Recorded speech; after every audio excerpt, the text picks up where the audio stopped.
Does your child struggle to accept a no without having a massive tantrum? This video is for you.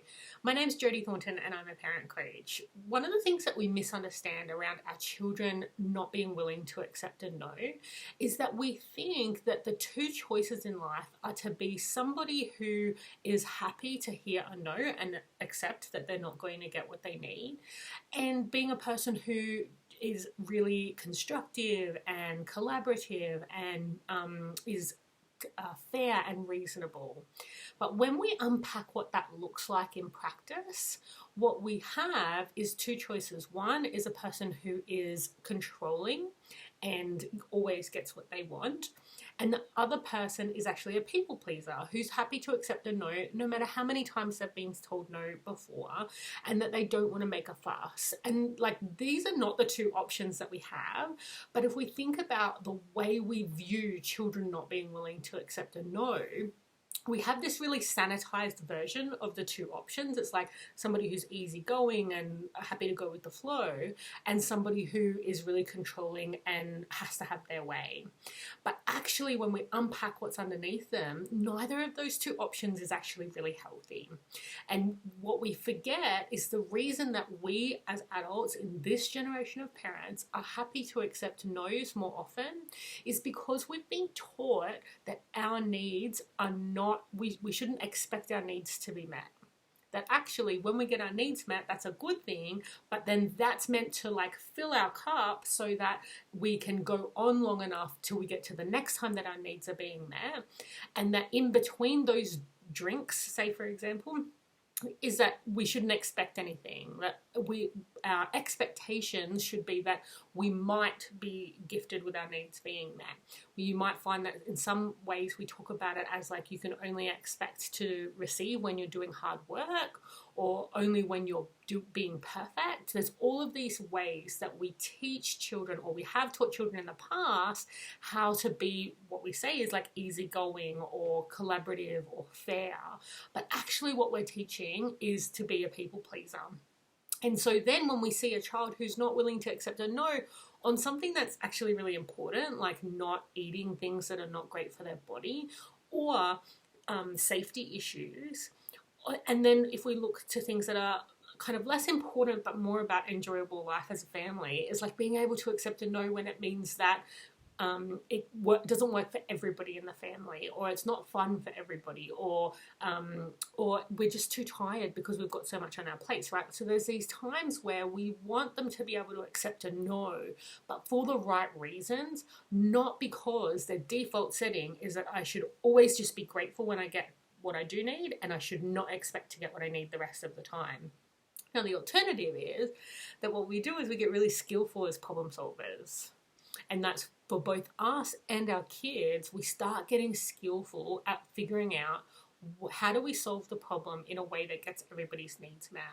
And then if we have a baseline is that in our family, everybody gets their needs met is the goal.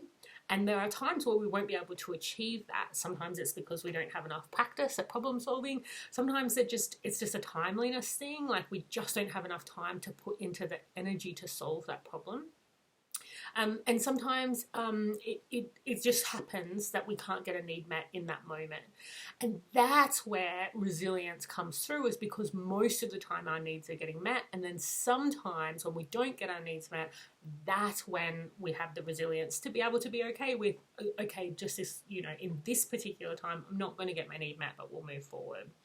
Now, in practice, what that would look like is really communicating to your child the difference between what they're asking for and what their underlying need is.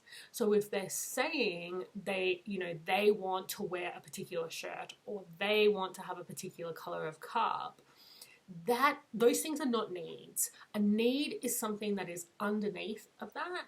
And how you can tell you've gotten to the need level, the first thing you can tell is that you can validate it. So if someone says to you, I have to wear this shirt, it is the only shirt I can wear, right? Nobody is going to say, yes, of course, that would always be needed for you to be able to have the exact shirt that you want every day, day in and day out for the rest of your life. That's not valid, right? And so you can tell that we want to go deeper. And so what we're looking for is, if it's wearing a particular shirt to daycare, for example, is it that they want to be known as a person who likes a particular thing? Or is it that they want to make friends, and so they want to have a particular shirt on because they think that will help them to make new friends? Is it because they're feeling really insecure in their friendship circle? And if they don't wear the thing that their friends will be impressed by, they might be excluded from the friendship circle, right? These are things that are actually valid, like underneath the idea that it's basically the problem that is solved by wearing the shirt. We're looking for what that problem is. And then the second way you can tell is because there's multiple solutions, right? There's multiple ways for your child to be able to make new friends without wearing a particular shirt. There's multiple ways for your child to deal with the worry about being excluded or dealing with actual exclusion, because sometimes that can happen. There's multiple ways for us to deal with the actual problem, but that aren't the shirt itself, right? And so then if we move into when our child says, I need blah, blah, blah, or I want blah, blah, blah, right, our first response, instead of saying no, our first response is, oh, can you tell me why that's important to you, right? Or, oh, how come, right? And so we're looking for clarity on what is the need underneath. Now, if you already know why they need that particular thing, then you could actually make the guess. It's like, oh, are you worried that I don't know what name I was going for, but it wasn't really a name. It was just random letters coming to me. Are you worried that Simone won't play with you if you don't wear that shirt? Right? So you know that this has come up a few times. That's what you're worried about, right? So then we're going into, yes, we're clear. And we want to get to a place before we even move to solving the problem.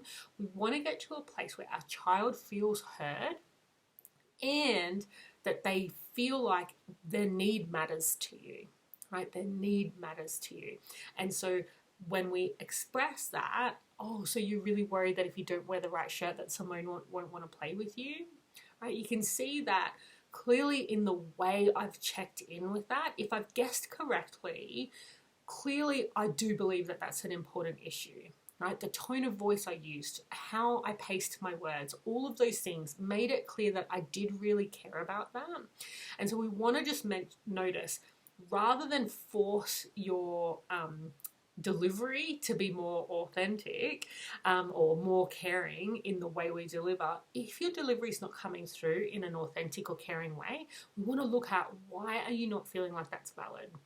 Oftentimes it's because you're in a hurry, or because there's other issues, or you're worried that the tantrum is going to come. There'll be a reason why your delivery is not coming across that way. So rather than shift your delivery, we want to look at, what is the reason that I'm not automatically feeling like this is a valid issue. So we've expressed that to your child. You're both on the same page about what's the issue. You've made it clear that their need is important to you. Our next step is to express why they can't have the solution they've proposed. So I really wish you could wear that shirt today, but it is still wet. I washed it this morning and it hasn't dried yet, right? So I'm expressing, I always use a lot of words, it's who I am. I'm trying to move through the idea that I am a verbose person, so I'm going to rephrase that. I have not yet learned the skill of succinct expression, and so I use a lot of words. You don't need to use a lot of words, but you see how I'm getting across the real reason why I can't give you the shirt, right? It is that I washed it this morning and it is still wet, right? And then we're looking for, what's another solution?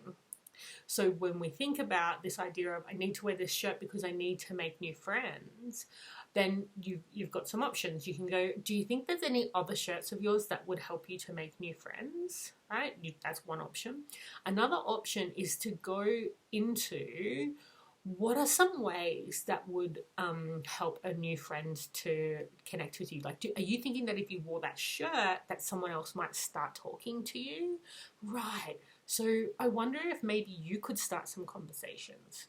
Now, I'm sure you're thinking that these conversations don't necessarily go back and forth as easy as it is, and that is true, that it does take some time for a child to build up the trust in the process so that they will engage in having a problem-solving conversation. So do as much as you can, and we just keep practicing so that the next time we have a better chance of them engaging in the problem-solving. But ultimately, we want to get to a place where your default problem-solving conversation with your child is a back and forth. It is a, oh, what about this idea? No, that's not going to work because of this. What about this idea? And then sometimes it might be, oh, I don't really have any ideas. Do you have some ideas? Like, we're looking for a back and forth of like, how do we solve this problem? Right? And then in some cases you'll find, even if you can't find a solution, your child has felt like they matter, they've felt like they were heard and seen, and they can then, it can be easier then for them to access their resilience. Just having that conversation can make it easier for them to accept a no. If we, in the instance where they can't accept a no and they still end up in a tantrum, then we want to go into the co-regulation strategies, and you can find those in my webinar, Supporting Kids Through Tantrums, which is at jodythornton.com/tantrums. And in that webinar, I take you through like, how do we take an overwhelmed child into regulation so that they can talk. But in the meantime, we want to practice this idea that we're going to, instead of saying like a straight out no, we're going into problem solving mode. So in those cases where it doesn't work out, we want to lose sight of perfectionism for each individual no being accepted. We want to harness our perfectionism and put it to we're depositing in the problem solving bank. So every time we attempt problem solving, we're sending our child a message that we want to find a solution that works for both of us.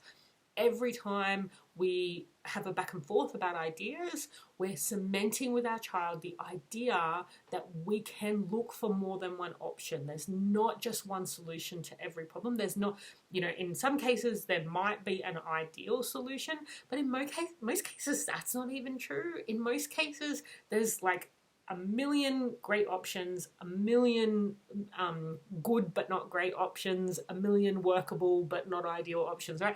Like in most cases, there are so many options to solve problems, and we want to get to a place where our child has this perspective that there's multiple solutions and we just want to find the best one that we can.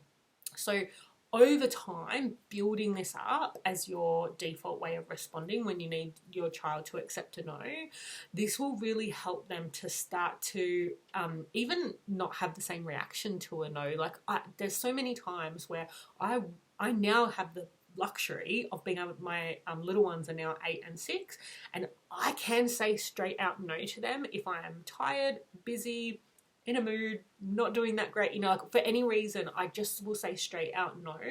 And the reaction I get, sometimes it's like they can see why I've said no and they can get it and they can go, yeah, I can understand why that's happening. And other times they will say, can you tell me why? Right? Because they're like, no, we don't, that's not how we behave in our family, right? Like they've taken on this culture of we solve problems and I don't understand why you're saying no and I'm pushing back. And every now and again, my no is actually a reactive no and it's not a true no. And their ability to respectfully push back on me and say, hang on, can you explain to me why you're saying no to this? It makes me go back and go, oh, actually, I don't have a good reason for that. I changed my mind. The answer is yes, right?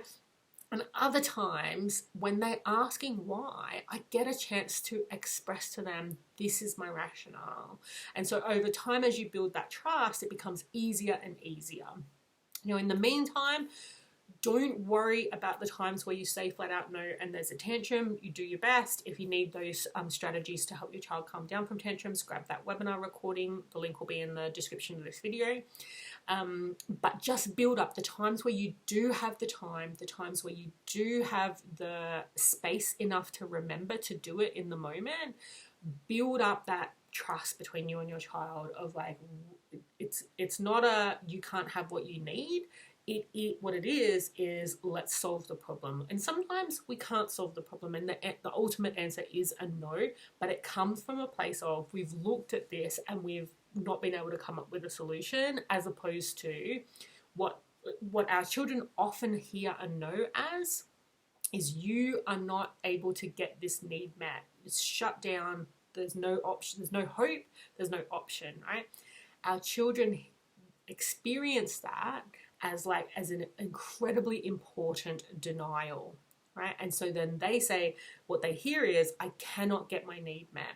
And sometimes it's that my need doesn't matter, or that I'm not really seen or understood. There's all these things that our children interpret it for.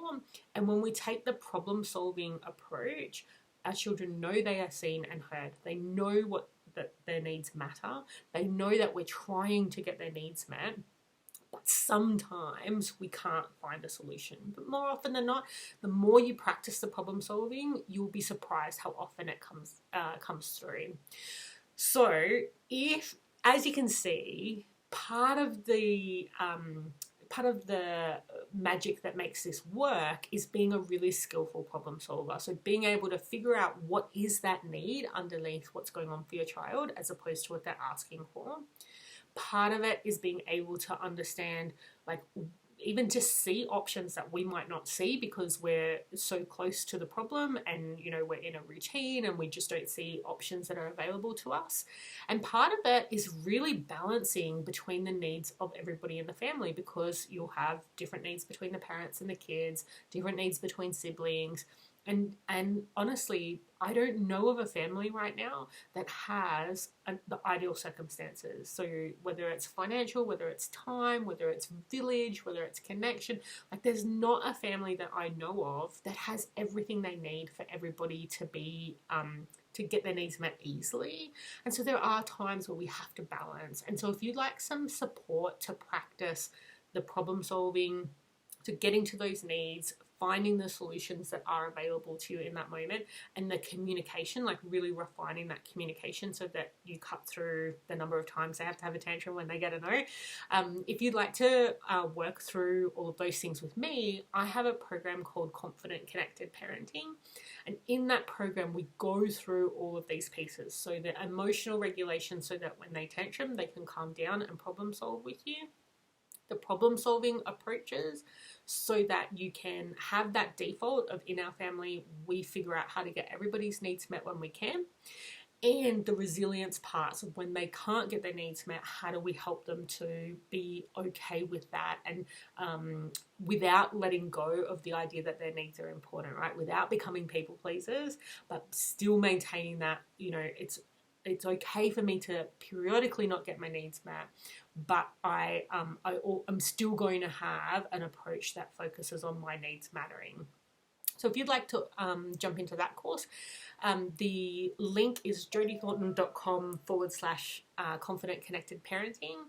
And that course, once you've purchased it once, you are in that course for the lifetime of the program.